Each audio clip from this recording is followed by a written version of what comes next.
कुरान मजीद फुरकान हमीद के दूसरे पारे में जो पहले दो रुकू हैं उनके अंदर दो मज़ामीन अल्लाह करीम ने बयान फरमाए हैं।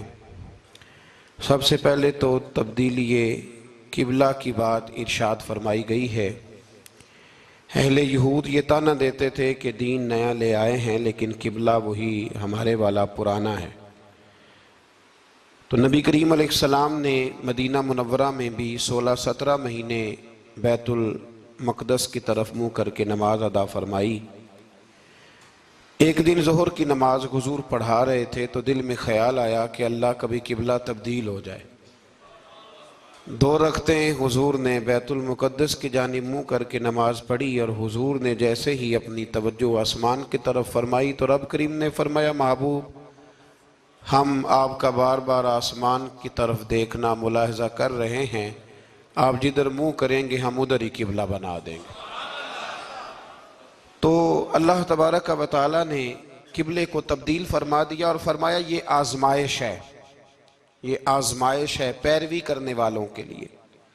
बहुत सारे लोग ऐसे होंगे जो उल्टे पांव फिर जाएंगे कि कल किबला और था और आज किबला और है, लेकिन बहुत सारे ऐसे हैं, बल्कि सारे ही ऐसे हैं, इन्होंने सवाल ही कोई नहीं किया। उनकी तवज्जुहात का किबला मेरे नबी करीम अलैहिस्सलाम की ज़ात है। कोई सवाल नहीं किया, हुजूर के पीछे सहाबा ने नमाजें अदा की। फिर इन्हीं 2 रुकुओं के अंदर अल्लाह तबारक व तआला ने इस बात की भी वजाहत फरमाई कि अब मुसलमान जहाँ कहीं से भी आएँ वो अपना रुख मस्जिदुल हराम की तरफ कर लें, बैतुल्लाह शरीफ की तरफ कर लें और उसी तरफ मुँह करके वो नमाज पढ़ें। और इन्हीं इब्तदाई 2 रुकू जो हैं इनके अंदर अल्लाह ताला ने ये भी बयान फरमाया कि मुसलमान दरमियानी उम्मत है, उम्मत वस्त है। इसका हर काम अफरात व तफरीद से पाक है, ये हर काम में मोतदिल है। और इसी के अंदर अल्लाह ने यह भी बयान फरमाया कि क़यामत में बाकी जो सारी उम्मतें होंगी वो सिरे से मुकर ही जाएंगी कि हमें तो किसी ने तबलीग की नहीं। वो अपने अंबिया कराम अलैहिमुस्सलाम का तबलीग करना भूल ही जाएंगे, वो मुकर जाएंगे। तो रब करीम फिर नबी करीम अलैहिस्सलाम की उम्मत को इरशाद फरमाएगा कि क्या तुम गवाही देते हो कि नबियों ने तबलीग की? तो अल्लाह तबारक व तआला इस उम्मत के उलमा की, सुलहा की, सूफिया की, औलिया की गवाही पुराने अंबिया किराम के हक में कबूल फरमाएगा।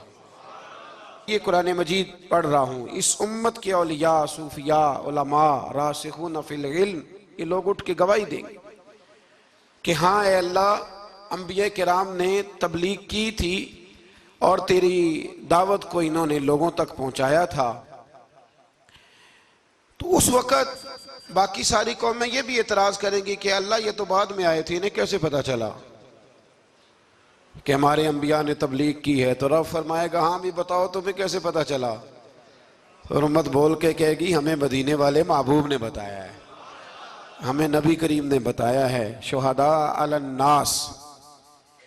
तो उम्मत गवाही देगी, व यकून रसूल अलैकुम शहीदा, और फरमाया फिर मेरे रसूल अपनी उम्मत पर गवाही देंगे। फिर नबी करीम अलैहिस्सलाम उम्मत पर गवाही देंगे और इस तरह इस उम्मत की गवाही अल्लाह तबारक व तआला कबूल फरमा के बाकी सारे अंबिया कराम अलैहिमुस्सलाम के तशरीफ़ लाने को कबूल फरमाएगा और इस गवाही को मंजूर करके अब उम्मतों पर हद जारी की जाएगी कि तुम्हें तबलीग की गई थी, फिर तुमने उस बात को कबूल क्यों ना किया। फिर जब हम बढ़ते हैं ना दूसरे से तीसरे रुकू की जानिब, तो इसमें अल्लाह तबारक व तआला ने दूसरे रुकू से पहले एक बड़ा खूबसूरत फरमान जो बड़ा ज़ुबाने ज़द ख़ास व आम है, इरशाद फरमाया फ़ज़्कुरूनी अज़्कुरकुम, तुम मुझे याद करो मैं तुम्हें याद करूँगा।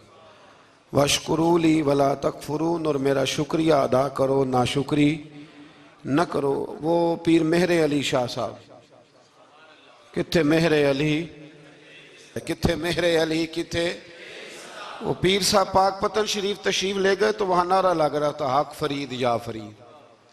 तो कुछ लोग होते हैं ना फटाफट एतराज़ करते हैं, तो एक साहब ने पीर साहब से कहा ये क्या नारा लग रहा है? तो आप फरमाने लगे ये कुरान सच्चा हो रहा है। कहा क्या मतलब? फरमाया अल्लाह का वादा है तुम मेरा जिक्र करो मैं तुम्हारे चर्चे करा दूंगा। तो फरमाया फरीदुद्दीन ने सारी ज़िंदगी रब रब किया है, अब उनके जाने के बाद अल्लाह फरीद फरीद करवा रहा है। तो इससे आगे जब हम चलते हैं दूसरे से तीसरे रुकू में तो बड़ी मारूफ आयात, या अय्युहल्लज़ीना आमनू इस्तईनू बिस्सब्रि वस्सलात इन्नल्लाहा मअस्साबिरीन, सब्र का हुक्म दिया गया और जो सब्र करे उसको अल्लाह ने अपनी मईयत की बिशारत सुनाई। फिर जो उसके रास्ते में कत्ल हो जाए उन्हें मुर्दा कहने से मना किया। फिर फरमाया तुम्हें मुशक्कत झीलनी पड़ेगी, तुम्हें आजमाया जाएगा, तुम्हें भूख से, फलों और जानों की कमी से, खौफ से आजमाया जाएगा। और फिर जो सब्र करेगा फरमाया उसे अल्लाह ताला बिशारत भी अता फरमाएगा और उस पर रब करीम अपनी रहमतों का नुज़ूल भी फरमाएगा। और फरमाया यही वो लोग हैं हुमुल मुहतदून, जिनको सब्र करना आता है, जिनमें हौसला है, जिनमें तहम्मुल मिजाजी है। फरमाया यही वो लोग हैं जो अपने रब की तरफ से हिदायत पर हैं। असल हिदायत उस आदमी के पास है जिसमें फिर कोई सब्र भी है, कोई हौसला भी है, कोई सुकून भी है। फिर इससे आगे जब हम बढ़ते हैं तो अल्लाह तबारक व तआला ने थोड़े से मसाइल हज बयान फरमाए। फिर इससे आगे जाके अल्लाह तबारक व तआला ने अपने रब होने की कुछ निशानियां, कुछ अलामतें बयान फरमाई और वो वाली अलामतें बयान फरमाई जो इंसानी शऊर के मुताबिक हैं, जिनको इंसान रोज देखता है।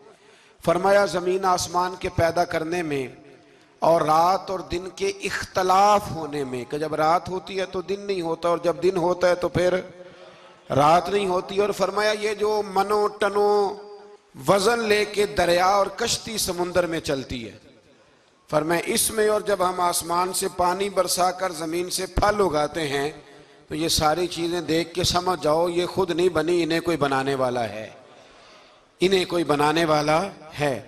इन आयात के अंदर अल्लाह तबारक व तआला ने अपने होने की अलामतें बयान की और फिर इसी मजमून में आगे जल के फरमाया कि जब मेरे बंदे मेरी ये निशानियां देखते हैं तो वल्लज़ीना आमनू अशद्दु हुब्बन लिल्लाह, फिर ईमान वाले अपने रब से शदीद मोहब्बत करते हैं, फिर वो अपने रब से शदीद मोहब्बत करते हैं। और फिर अल्लाह ताला ने इसी रुकू में आगे जाके इरशाद फरमाया कि बनाया सारा कुछ तुम्हारे लिए है, बनाया सारा कुछ, ये चौथे से पांचवा रुकू आप देखेंगे। फरमाया बनाया सारा कुछ तुम्हारे लिए है पर तुमने वो खाना है जिसके खाने की तुम्हें इजाजत दी गई है, हलालन तय्यिबा, पाकीज़ा चीज, सारा कुछ तुम्हारे लिए है पर जिसकी इजाजत मिले तुमने वही। कुछ चीजों की यहाँ खाने की मुमानत है लेकिन जन्नत में वो चीजें खाने की इजाजत होगी। तो फरमाया तुम हलाल और तय्यब चीज खाओ। शैतान तो तुम्हें बेहयाई का और बुराई का हुक्म देता है लेकिन तुम उस तरफ आओ जिस चीज का तुम्हारा रब तुम्हें हुक्म इरशाद फरमाता है। फिर अल्लाह तबारक व तआला ने इसी पारे के अंदर, इन्हीं आयात मुकद्दसा के अंदर चौथे से पांचवें रुकू में चार उन चीजों का बयान फरमाया जो कतई तौर पर हराम है। चार वो चीजें जो कतअन हराम है, उनमें सबसे पहले इरशाद फरमाया कि मुर्दार, जो जानवर ज़िबा ना किया जाए और बगैर ज़िबा के मर जाए, वो खाना हराम है। फिर इरशाद फरमाया बहता हुआ खून, ये भी हराम है। अब आप कहेंगे वो तो खून लगता है रोज लोगों को, वो तो लगता है, बोतलों की बोतलें नौजवान खून देते हैं। तो इसमें हमारे बुजुर्गों ने मसला ये बयान फरमाया कि जरूरत के लिए देना जायज है, मजबूरी हो तो फिर खून देना, जिस तरह इंसान मर रहा हो तो उसके लिए मुर्दार खाना भी जायज है। तो कोई बीमार, इतना बीमार कि अब डॉक्टर कहे कि सिवाय खून के कोई और चारा नहीं है तो वो देना जायज है बिल्कुल। जो देगा अल्लाह उसे अजर भी अता फरमाएगा। तो इसी तरह तीसरे नंबर पर सूअर का गोश्त, ये भी कतअन हराम है, कोई ऐसी सूरत ही नहीं कि जो इसको जायज किया जा सके। और फिर अल्लाह तबारक व तआला ने इसी आयत में उसका भी जिक्र फरमाया जिस पर लोग अकीदे के लिहाज से बड़ा धोखा देते हैं। फरमाया वमा उहिल्ला बिही लिगैरिल्लाह, और वो जिस पर वक्ते ज़िबा गैरुल्लाह का नाम लिया जाए, जिस पर वक्ते ज़िबा, जिस पर गैरुल्लाह का नाम लिया जाए वो जानवर भी हलाल है। इस आया मुबारका को सामने रख के ना बड़ा उलझाव पैदा किया जाता है, जिस पर गैर का नाम आ गया वो हराम हो गया। लिहाजा किसी ने कह दिया कि ये बकरा गौसे आजम के नाम का रखा है तो ये हराम है, और किसी ने कहा कि ये मैंने 11वीं शरीफ के लिए दुम्बा रखा है कुर्बानी, हुजूर गौसे आदम के साले सवाब के लिए दूंगा तो ये दुरुस्त नहीं। तो भाई याद रखो वक्ते ज़िबा, यहां तमाम मुफस्सिरीन ने यही लिखा है कि वक्ते ज़िबा किसी और का नाम लिया तो फिर वो हराम। देखे ना, किसी बंदे ने अगर कह दिया कि ये दुम्बा जैद का है, 4-5 दुम्बे बकरे घूम रहे थे, किसी ने कह दिया जैद का है, ये बकर का है, ये अमर का है, ये साद का है, अब क्या ये लफ्ज कहने से वो हराम हो जाएगा? रोज कहते हो कि नहीं कहते? तो अजीब फलसफा है ना लोगों का। अगर आपने कह दिया गौसे पाक के साले सवाब के लिए है तो फिर वो हराम हो गया जी। तो अगर ये कहा जाए कि मैंने बेटे के अकीके के लिए रखा है, फिर भाई अगर वलीमे के लिए रखा हो तो वो तो कह रहा है मैंने बेटे के लिए रखा हुआ है, हालांकि बकरा तो अल्लाह के नाम का है। तो बिला वजह लोग उसमें ऐसी चीजें पैदा करते हैं। तो इसको समझ लें, ये कुरान मजीद की आयत नंबर 173 है जिसमें अल्लाह तबारक व तआला ने बड़ी वजाहत के साथ उन चीज़ों का जिक्र फरमाया जिनका खाना बिल्कुल नाजायज़ है। तो वो 4 चीज़ें आपकी समझ में आ गई जी। सबसे पहले मुर्दार, फिर बहता हुआ खून, फिर सुअर का गोश्त, और चौथे नंबर पे वो जानवर जिस पर वक्ते ज़िबा करते वक्त कहा जाता है ना बिस्मिल्लाह है। हाँ, अब मुर्गा खरीदने जाओगे ना तो उससे कहना जरा ऊंचा पड़े। मैंने एक से पूछा, मैंने कहा तू तकबीर ही नहीं पढ़ता? कहता मैंने पक्की पढ़ के छुरी पे फूंक ली है। तो मैंने कहा ये कौन सा नया दीन निकला है? कहते छुरी पे फूंक ली है तो अब पक्की हो गई छुरी। तो मैंने कहा छुरी के साथ अगर किसी ने प्याज काट लिया तो फिर तेरी फूंक का क्या बनेगा? तो वो तो गई ना जी। तो इसलिए ये जानवर जब हलाल होगा जब कहा जाएगा बिस्मिल्लाह अल्लाहु अकबर। फिर आगे 5वें से 6ठे रुकू में जो पहली आयत है ना, उसमें अल्लाह ताला ने एक चीज के बारे में नसीहत फरमाई है। जब ये किबले की तब्दीली की बात हुई तो यहूदी भी अपने किबले पर इसरार करने लगे, ईसाई भी अपने किबले पर इसरार करने लगे। वो कहने लगे मशरिक की जानिब मुंह करके नमाज पढ़नी है, ये कहने लगे मगरिब की जानिब मुंह करके नमाज पढ़नी है। तो अल्लाह करीम ने फरमाया ये तो नेकी नहीं कि मुंह मशरिक की जानिब करो या मगरिब की जानिब करो। तो या अल्लाह नेकी क्या है? फरमाया नेकी वलाकिन्नल बिर्र मन आमन बिल्लाहि वल यौमिल आखिर। फरमाया नेकी तो ये है कि अल्लाह और आखिरत पर ईमान लाओ। नेकी ईमान का नाम है। फिर फरमाया फरिश्तों पर, किताबों पर, नबियों पर ईमान लाओ और अपना माल खर्च करो अल्लाह की मोहब्बत में, रिश्तेदारों पर, यतीमों पर, मिस्कीनों पर, मुसाफिरों पर, मांगने वालों पर, गुलाम आजाद कराने के लिए। और फरमाया नेकी तो ये है कि नमाज कायम करो, ज़कात अदा करो, अपने वादे पूरे करो जब तुम वादा कर लेते हो, और जब तुम्हें कोई मुसीबत पहुंचे उस पर सब्र करो। फरमाया उलाइकल लज़ीना सदकू, ये वो लोग हैं जो नेकी के दावे में सच्चे हैं, जो ईमान भी लाएं, खर्च भी करें, मुसीबत पर सब्र भी करें। ये वो लोग हैं जो ईमान के दावे में सच्चे हैं। व उलाइका हुमुल मुत्तकून, और ये वो लोग हैं जो परहेजगार हैं अल्लाह से। आगे आगे ये आयत जिसमें अल्लाह ने किसास का हुक्म दिया है, बदला लेने का। ये हुक्म स्टेट के लिए है, हुक्मरानों के लिए। फरमाया कि जब कोई शख्स किसी के साथ कोई जुल्म करे तो फिर उसका बदला लो। तो किस तरह बदला लेना है? फरमाया अल हुर्रु बिल हुर्री वल अब्दु बिल अब्दी वल उनसा बिल उनसा। आजाद के बदले आजाद, गुलाम के बदले गुलाम, औरत के बदले औरत। हाँ, अगर कोई वारिस माफ कर दे तो बात अलग है, वरना बदला लो। और कुरान मजीद ने यहाँ इरशाद फरमाया कि अगर तुम बदला लोगे तो जिंदगी मिलेगी, तुम्हें जिंदगी मिलेगी। अगर हुक्मरान मुजरिमों को सजा देंगे तो बाकी लोगों की जिंदगी महफूज रहेगी, बचेगी। हुक्म दिया गया यहाँ के बदला लिया जाए। फिर जब हम 6ठे से 7वें रुकू की तरफ चलते हैं तो इसमें अल्लाह ने रोजे का हुक्म दिया, रमजान की फजीलत बयान की, और इरशाद फरमाया गया कि जो रोजा ना रख सके वो फिदियतुन तामुन मिस्कीन, जो तो मरीज हो, बीमार हो, वो तो उतने रोजे जो है वो अगले दिनों में रख ले। और आगे जाके ये भी बताया गया कि जो ज्यादा ही बीमार हो फिर वो एक मिस्कीन का फिदिया दे दे, खाना दे दे। फिर इसी आया करीमा में रब करीम ने फरमाया अगर तुम मुझसे दुआ मांगोगे इसी रुकू में तो फरमाया मैं तुम्हारी दुआओं को भी जरूर कबूल करूंगा। फिर इसी में बताया गया कि रात के वक्त तुम्हें खाने की भी इजाजत है और अमले ज़ौजियत की भी तुम्हें इजाजत दी जाती है।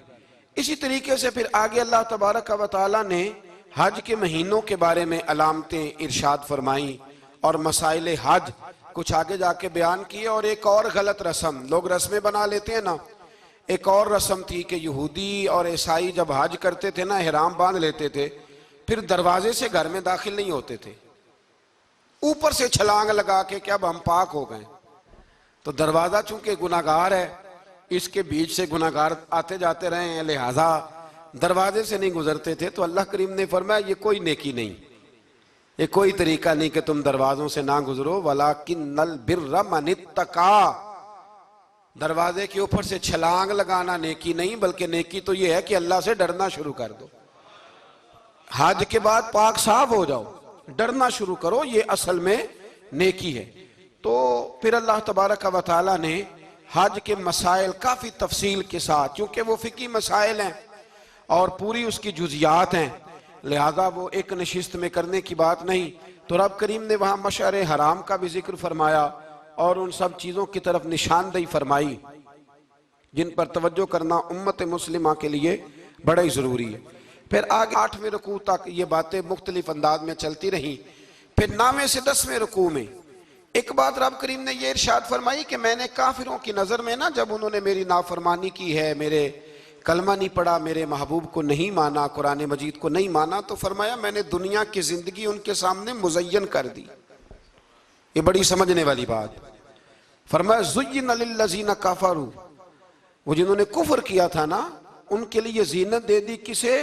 हयातुद दुनिया, दुनिया की जिंदगी को अल्लाह ने ना उनके लिए हसीन कर दी। उन्हें बड़े अच्छे लगते हैं, ये मेरी जायदाद है, ये मेरा बाग है, ओ मेरी हवेली है, ये सारे मेरे जनाब बंगले। फरमाया ये चीजें हमने काफिरों की नजर में फिर प्यारी कर दी।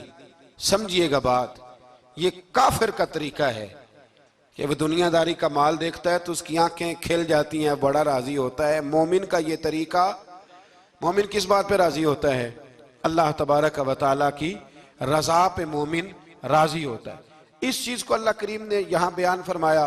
फिर इससे आगे जो हुर्मत वाले महीने हैं उन महीनों का जिक्र किया गया। फिर अल्लाह तबारक व तआला ने जुए और शराब को हराम करार दिया। 219 नंबर आयत है, इसी रुकू में अल्लाह तबारक व तआला ने उसका भी तज़किरा फरमाया। ये तफसील के साथ तज़किरे जारी रहे। फिर इसी तरह औरतों के जो हैज़ो नफास के मसाइल हैं उनको भी अल्लाह तबारक व तआला ने इसी पारे के अंदर बयान फरमाया। कुछ तलाक के मसाइल भी अल्लाह करीम ने इसी पारे 9वें रुकू से आगे जाके उन सारी चीज़ों को अल्लाह करीम ने बयान फरमाया। और फिर ये भी इरशाद फरमाया हैज़ो नफास मसाइल और तलाक, इन सारी चीज़ों को बयान करने के बाद फरमाया कि इनके मसाइल गोया सीख लो, उस पर अमल करो। और फरमाया तिलका हुदूदुल्लाह, ये अल्लाह की हदें हैं, फला तातदूहा, अल्लाह की हदों से आगे न गुजरना। ये वो बाउंड्री है जो अल्लाह ने बनाई है, ये हुक्म वो हैं जो रब ने दिए हैं, तो इनसे आगे ना जाना। तो बितफसील इन सारी चीज़ों का यहाँ बयान फरमाया गया। और वो मसाइल जो बड़ी तेज़ी से लोग उलझा देते हैं उनका भी अल्लाह करीम ने यहाँ जिक्र फरमाया। बीच में कुछ आयात ऐसी हैं जो ज़्यादा तवज्जो के काबिल हैं और हमारी रोज़मर्रा की ज़िंदगी में हमें उनकी बड़ी अशद ज़रूरत है, जो अगरचे मसाइल फ़िक़ा तो नहीं लेकिन ज़रूरत के लिहाज से, रोज़मर्रा के इखलाकी रवैयों के लिहाज से उसकी बड़ी ज़रूरत है। उन चंद आयात का भी हमने इंतखाब किया, इंशाअल्लाह उस पर भी कुछ बात करता हूँ। इस पारे के आखिर में ना अल्लाह करीम ने एक वाक़या बयान फरमाया है। इसमें अल्लाह तबारक व तआला ने ना बनी इसराइल का एक वाक़या बड़ी तफसील के साथ, और वो इस पारे के इख्तिताम पर अक़ीदे के लिहाज से, नज़रिए के लिहाज से, समझने के लिहाज से बड़ी अहम चीज़ है, उस पर ज़रूर गौर फरमाएं। वो ये हुआ कि बनी इसराइल के अंदर हमेशा ऐसे होता था कि अल्लाह तबारक व तआला एक पैगम्बर और एक बादशाह, बनी इसराइल के अंदर हमेशा नबी और बादशाह मौजूद रहते थे। एक वक्त ऐसा आया कि बनी इसराइल में कोई नबी नहीं थे और बनी इसराइल का जो अपना इलाका था ना वो मुल्क शाम है। तो कौम में अमाल का एक कौम थी और बड़े सख्त गिर लोग थे। उन्होंने बनी इसराइल वालों के साथ लड़ाई की, जिहाद किया और इन्हें इनके इलाके से निकाल दिया। और कुछ हजरत यूसुफ अलैहिस्सलाम के ज़माने में वैसे भी एक बहुत बड़ी तादाद जाके मिस्र में आबाद हो गई थी। अब ये हुआ कि इनके पास कोई बादशाह नहीं है, ये बार बार दुआ करते हैं, इल्तिजा करते हैं, तो अल्लाह ताला ने एक पैगम्बर इन्हें अता किए जिनके मुख्तलिफ नाम किताबों में हैं। सदरुल फाज़ल रहमतुल्लाह अलैह ने तफसीर ख़ज़ाइनुल इरफ़ान के अंदर उनका नाम हज़रत शमवील अलैहिस्सलाम लिखा है। हज़रत शमवील अलैहिस्सलाम को अल्लाह ताला ने नबुव्वत अता फरमाई, और जब हज़रत शमवील अलैहिस्सलाम अल्लाह के नबी हुए, बनी इसराइल वालों को यकीन आया कि अल्लाह ने अल्हम्दुलिल्लाह हमें एक नबी के झंडे तले जमा कर दिया है, तो फिर उन्होंने कहा कि आप हमारे सामने एक बादशाह भी मुकर्रर करें ताकि हम उसकी सरपरस्ती में जिहाद करें। जब इन्होंने ये बात की तो अल्लाह तबारक व तआला ने हज़रत शमवील अलैहिस्सलाम के ज़िम्मे लगाया। तो एक उस ज़माने में अल्लाह के नेक बंदे थे, जनाब तालूत अलैहिस्सलाम उनका नाम था। तो हज़रत शमवील अलैहिस्सलाम ने उन्हें कहा कि अल्लाह करीम ने ना तुम्हारा बादशाह तालूत को बनाया है, उनका नाम भी कुरान मजीद ने जिक्र फरमाया है। तो बनी इसराइल के लोग कहने लगे ये तो गरीब आदमी है, वो बकरियां चराया करते थे, लेकिन इल्म में बड़े पुख्ता थे, वजूद में बड़े ताकतवर थे। तो कहा कि ये तो गरीब आदमी है, तो हम तो ज़्यादा हक रखते थे कि हमें बादशाह बनाया जाए। तो हज़रत तालूत अलैहिस्सलाम के बादशाह बनने के बाद हज़रत शमील अलैहिस्सलाम ने जो बात की, अल्लाह करीम ने उसे कुरान मजीद में बयान फरमाया। रब फरमाता है बस्ततन फिल इल्म वल जिस्म, इसे इसलिए तुम्हारा बादशाह बनाया गया है कि इसे हमने कुशादगी दी है, इल्म में भी और जिस्म में भी। बड़े माशाल्लाह मोटे ताज़े थे, वजूद बड़ा ताकतवर था। कुछ मोटे ताज़े होते हैं पर ताकतवर नहीं होते, मोटे ताज़े भी थे और ताकतवर भी थे। फरमाया कि वजूद में भी ताकत है और इल्म में भी अल्लाह ने इन्हें वुस्अत अता फरमाई।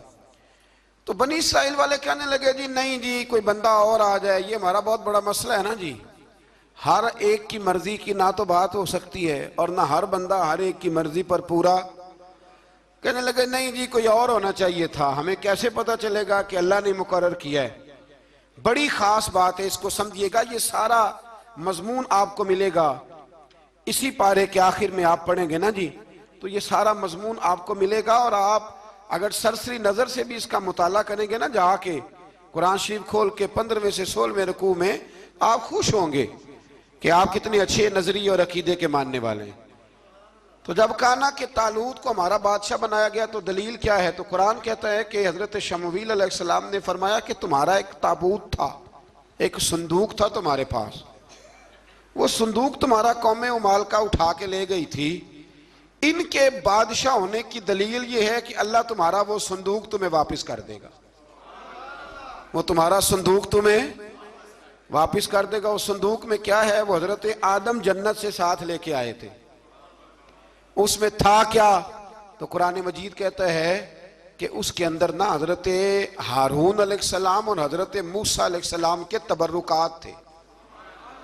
तबर्रुकात, कल मैं एक मौलवी देख रहा था, बेचारा एक बंदा ना मस्जिद नबी के साथ गुलाफ और शायद कोई कफन था, वो मस्जिद नबी की दीवारों से मस कर रहा था। तो वो कह रहा था नहीं इससे क्या होता है, तबर्रुक कोई चीज़ नहीं, अच्छे अमाल की वजह से बंदा बख्शा जाएगा।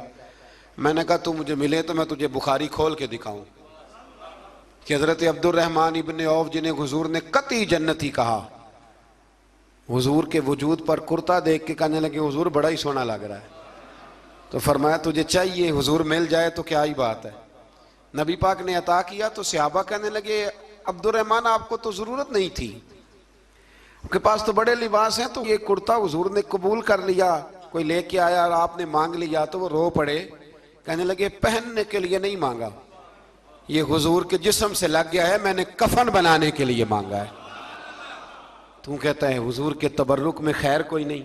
और आप यकीन करें उन लोगों पे हैरानगी है, हमने भी मरना है ना जी, बड़ी जल्दी कब्र में जाना है, वक्त का कुछ पता नहीं, लेकिन इतने अंधे होकर लोग चीजों को देखते हैं और इस तेजी के साथ गुमराही फैलाते हैं। मुझे बाकायदा किसी ने वीडियो भेजी और कहने लगे जी देखें कितनी अच्छी बात कर रहा है, लोगों को समझाएं। तो मैंने कहा नहीं, इसको समझाने की जरूरत है। और मैंने उसको देखा है, वो जो लाल रुमाल वाला है, मैंने देखा है वो ढूंढ ढूंढ के जाहिलों को पकड़ता है, तलाश करता है, और अगर कोई मिल जाए बात बताने वाला तो फिर वो खुद पकड़ा जाता है, और कई दफा पकड़ा गया तो निकल गया है। अल्लाह ताला हमें समझने की तौफीक दे, हम सियाने हो जाए तो ये दूर दूर तक नजर नहीं आएंगे इंशाअल्लाह। तो वो ताबूत आएगा, बनी इसराइल वालों से कहा ताबूत में क्या था सुन लो, और ये कुरान मजीद है। आज मेरी मानना ये 15 में से 16वां रुकू जरूर ही पढ़ना कि वो आखिर ताबूत में क्या था, खोलना जरा। कुरान मजीद कहते हैं कि हजरत मूसा अलैहिस्सलाम और हजरत हारून के तबर्रुक थे। तो तबर्रुक क्या थे? तमाम मुफस्सिरीन ने लिखा है कि हजरत मूसा का एक कुर्ता था, एक डंडा था, जूते थे, और जनाब हारून अलैहिस्सलाम का इमामा शरीफ था, और तौरात की कुछ तख्तियां थी। तो उसका फायदा क्या था? उस ताबूत का फायदा यह था कि बनी इसराइल वाले जब अपने दुश्मनों से लड़ते थे, ताबूत सामने रख के दुआ मांगते थे, अल्लाह इन्हें कामयाबी अता कर देता था।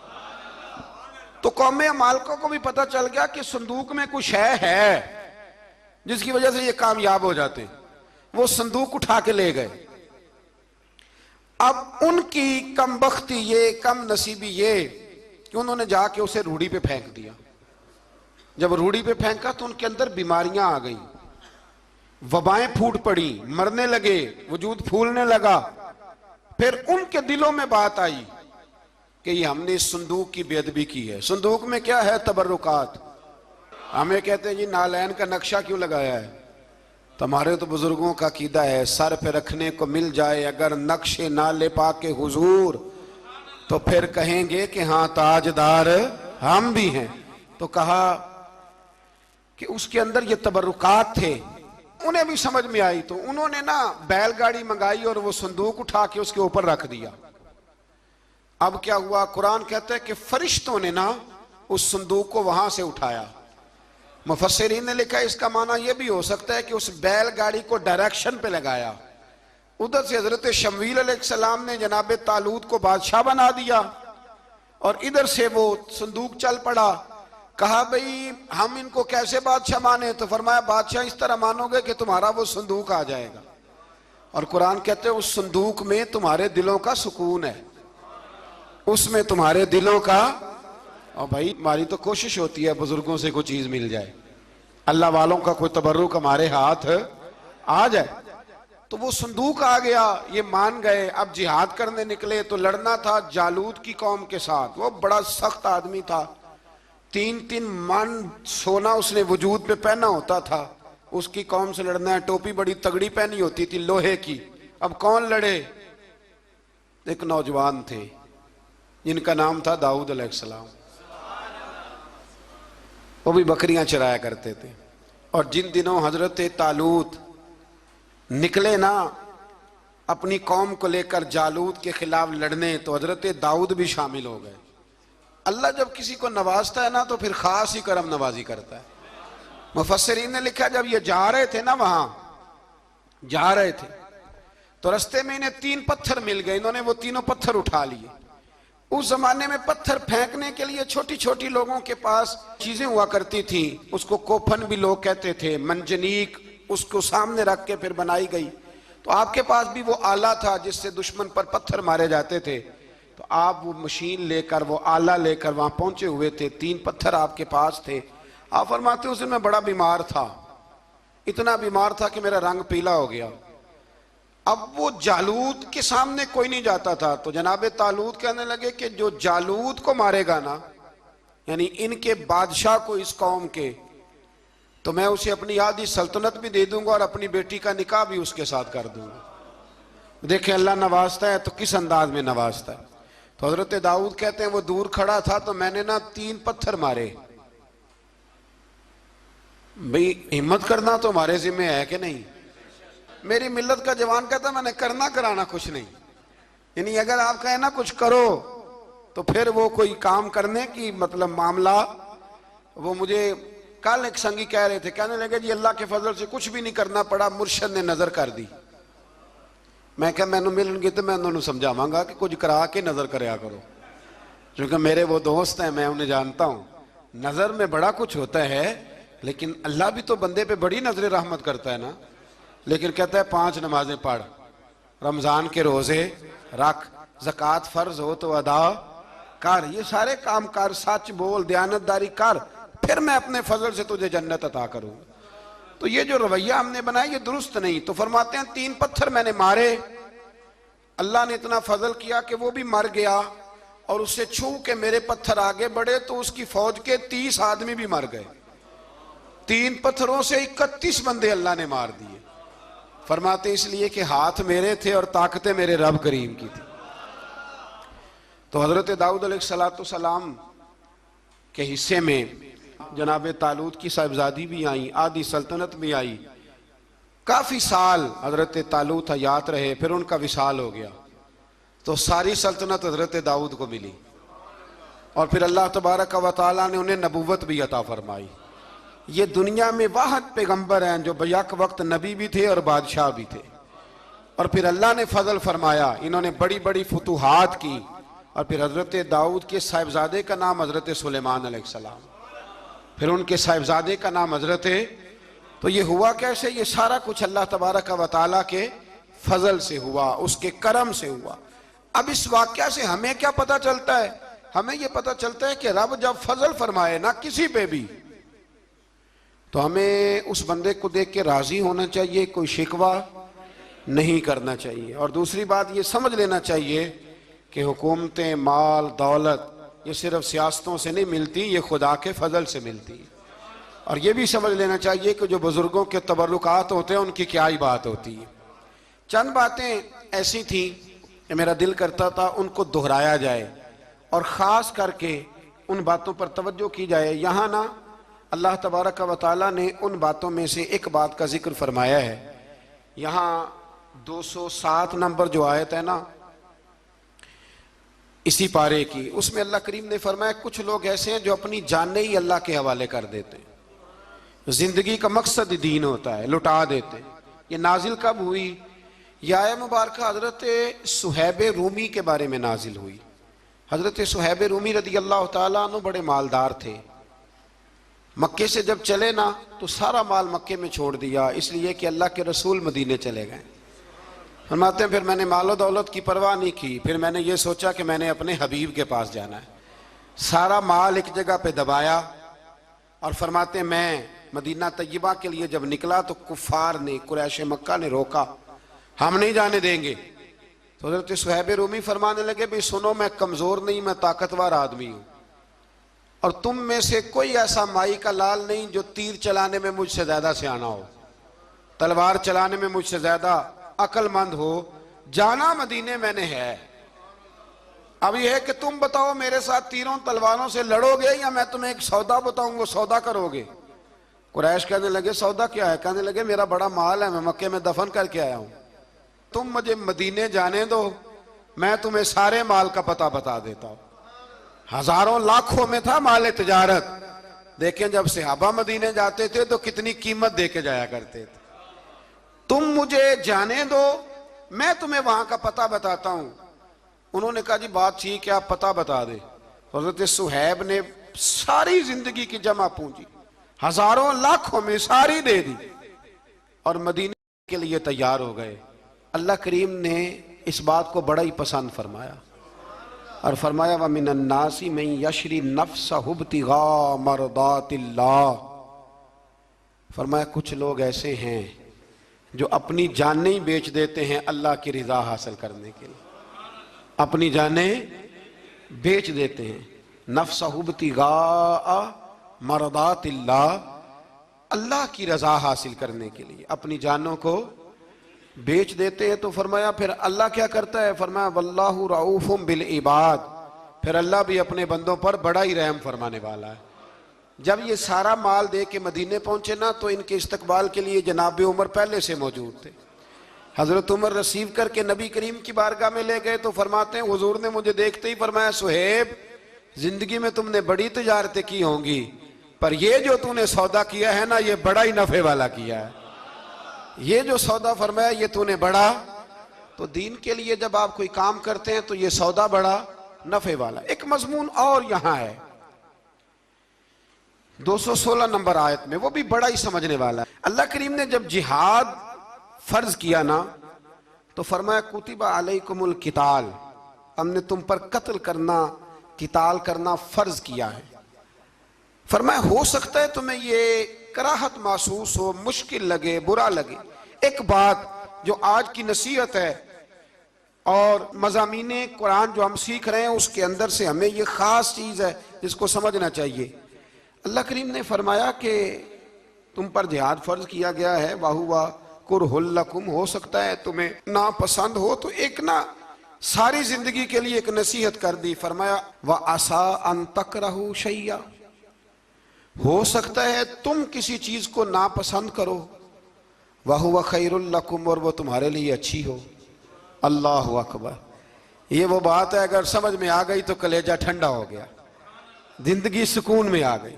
फरमाया हो सकता है तुम किसी चीज को नापसंद करो और वो तुम्हारे लिए बेहतर हो। व आसा अन तुहिब्बु शैया, हो सकता है तुम किसी चीज से मोहब्बत करो, वहुवा शर्रुल लकुम, और वो तुम्हारे लिए बुरी हो, अच्छी।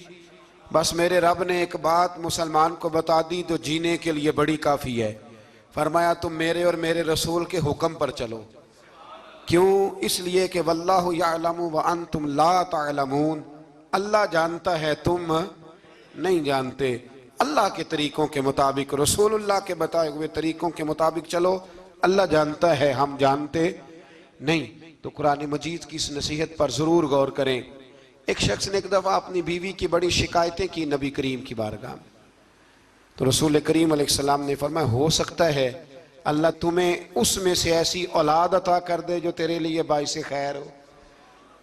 जो चीज़ें हम नापसंद करते हैं बाज़ औक़ात उसी में से अल्लाह ताला हमारे लिए खैर कर देता है। अल्लाह हमें समझने की तौफीक अता फरमाए। आखिर दावा।